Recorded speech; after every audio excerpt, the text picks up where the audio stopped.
200 magistrats congolais s'attendent à être révoqués ou poursuivis dans les jours ou semaines à venir. L'annonce a été faite le lundi 20 mars par le ministre de la Justice, Alexis Tambo Mwamba. Celui-ci avait à ses côtés le président de la Cour constitutionnelle, Benoît Luamba Bindu, qui est de droit le président du Conseil supérieur de la magistrature.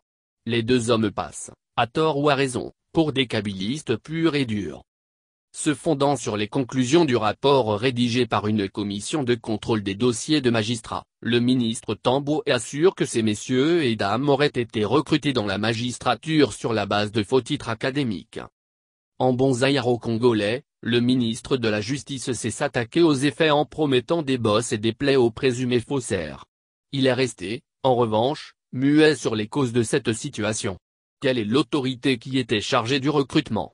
À qui revenait la responsabilité de vérifier l'authenticité des diplômes des postulants ? Deux questions qui restent sans réponse. Plus grave, Alexis Tambo n'a pas fait publier le contenu du dit rapport. Nul ne sait si la procédure a été contradictoire. On apprend que la primeur de ce document est réservée à Joseph Kabila, qui représente avec le gouvernement, le pouvoir exécutif, alors que les faits décrits, faux et usage de faux, ressortent des autorités judiciaires.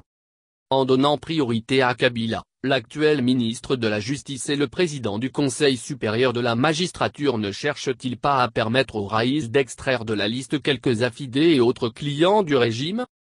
Alexis Tambo Mwamba. Au lendemain de l'assassinat de Mzilor Désiré Kabila en janvier 2001, la commission d'enquête, composée des experts angolais, zimbabwéens, namibiens et congolais, avait remis son rapport non pas au procureur général de la République mais au successeur du défunt président qui assumait, au moment des faits, les fonctions de chef d'état-major de la force terrestre. L'assassin présumé appartenait à cette unité. Selon la presse quinoise du 20 janvier 2003, le président Joseph Kabila avait ordonné, de manière discrétionnaire, la remise en liberté de 22 personnes injustement appréhendées alors que l'instruction était en cours. L'idée de la séparation des fonctions exécutives, législatives et judiciaires de l'État a été vulgarisée principalement par Montesquieu. Celui-ci avait compris que tout détenteur d'une parcelle de pouvoir est tenté d'en abuser. Il avait compris également que toute concentration de trois pouvoirs entre les mains d'une seule institution ne pourrait déboucher qu'au despotisme. Un despotisme de nature à détourner le pouvoir du bien commun pour devenir une menace pour les libertés individuelles.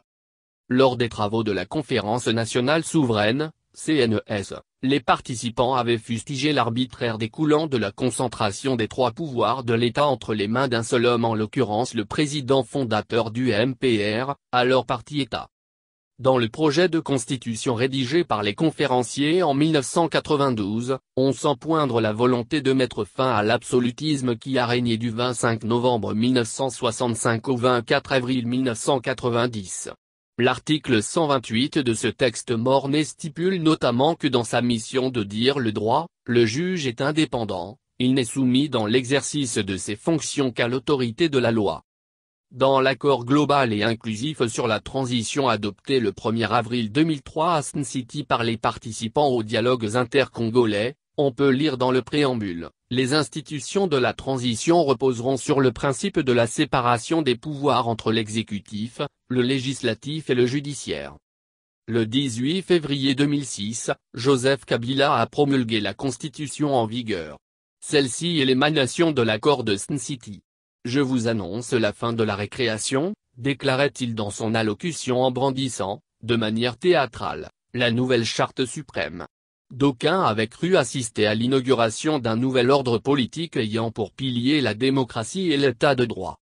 L'article 149 de cette loi fondamentale ne stipule-t-il pas que le pouvoir judiciaire est indépendant du pouvoir législatif et du pouvoir exécutif? L'article 150, lui, est plus loin dans son premier alinéa: le pouvoir judiciaire est le garant des libertés individuelles et des droits fondamentaux des citoyens. Chargé d'élaborer les propositions de nomination, de promotion et de révocation des magistrats, le Conseil supérieur de la magistrature, article 152, s'est révélé impuissant face à l'omnipotence de l'institution président de la République. Et ce faute d'une autonomie financière pouvant garantir son indépendance. Question finale: Que reste-t-il de la séparation des pouvoirs au Congo libéré? Rien. Joseph Kabila n'a pas résisté à la tentation de s'engouffrer dans le vieux costume de dictateur laissé par Mobutu Sese Seko et le Mzi-LD Kabila. On peut gager que le sort des 200 magistrats, véreux, moins dépendra, comme sous Mobutu et le Mzi, non pas de la justice mais de la magnanimité du Raïs. Pire, le successeur de Mzi instrumentalise de manière éhontée l'appareil judiciaire pour régler des comptes à ses contempteurs et adversaires politiques. Qui a osé dire que leur récréation était finie?